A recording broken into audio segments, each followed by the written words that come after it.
Nabi Muhammad akkana jedhan idmanuu lii sittan min anfusikum lubbuu teessan irraa waajaa ofnaa qaba admanu lakumul janna ani immoo jannata ofisinii qaba jedha Rasul Rabbi usduquu idhaa haddathtum yoo haasoftan yoo dubbattan dhugaa dubbadhaa jedhan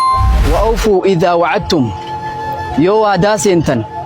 beellama seentan guutaa bakkaan gaa'in hir'isinaadha Rasul Rabbi wa adduu idhaa tumintum yoo namni isin amanee amaanaa isin bira kaayyate bakkaan gayaa jedha Rasul Rabbi wahfadhuu furuujakum qaama keessan tiifadha qaama keessan kasaalaa haraamarraa tiifadha jedha Rasul Rabbi alayhi salaatu wassalaam waghudduu absaarakum ija teessan gad qabadha haraamarraa wakuffuu aydiyakum harka keessan qaba harka keessan namaan hin miidhina haraaman hin dalagina haraaman hin kassabina jannata san kan qopheesse Rabbi kan waasii ta'e Nabi Muhammad kan seenu ammoo nama waan jahan kana dalage